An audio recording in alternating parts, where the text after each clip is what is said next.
بسم الله الرحمن الرحيم.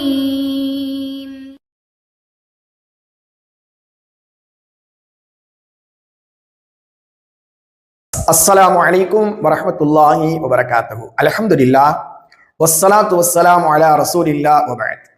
கண்ணியத்திற்குரிய எல்லாமல்ல அல்லாஹுவின் நல்லடியார்களே, தினம் ஒரு இறைவசனம் அறிந்து கொள்வோம். அல்ஹம்துலில்லாஹ்.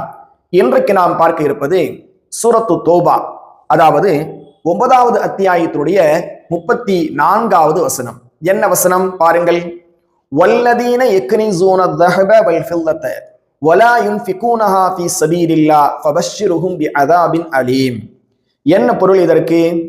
இன்னும் எவர்கள் பொன்னையும் வெள்ளியையும் சேமித்து வைத்துக் கொண்டு அவற்றை அல்லாஹுடைய பாதையில் செலவிடாமல் இருக்கின்றார்களோ, நபியே, அவர்களுக்கு நோவினை செய்யக்கூடிய வேதனை உண்டு என்று நீங்கள் நன்மாராயம் கூறுங்கள் என்று அல்லாஹு ரப்புல் ஆலமீன் எச்சரிக்கை செய்கிறார்.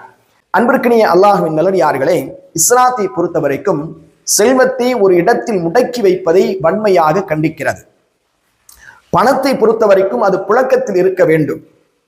ஏழை எளிய மக்களுக்கும் சமூக நலனுக்கும் அது பயன்பட வேண்டும் என்பதுதான் இஸ்லாத்துடைய பொருளாதார கொள்கையாக இருந்து கொண்டிருக்கின்றது. கண்ணியத்திற்குரிய அல்லாஹுவின் நல்லடியார்களே, மனிதன் சம்பாதிக்கக்கூடிய அந்த செல்வம் அவனுடைய சுய தேவைக்காக மாத்திரமல்ல, அது ஏழை எளியவர்கள் மற்றும் சமூகத்தின் தேவைக்காகவும் அல்லாஹ் வழங்கிய ஒரு பொறுப்பு. யாரெல்லாம் அந்த பொறுப்பை தட்டி கழிக்கின்றார்களோ அவர்களுக்கான எச்சரிக்கை தான் இந்த எச்சரிக்கை என்பதை நாம் மனதில் ஆழமாக பதிய வைத்துக் கொள்ள வேண்டும்.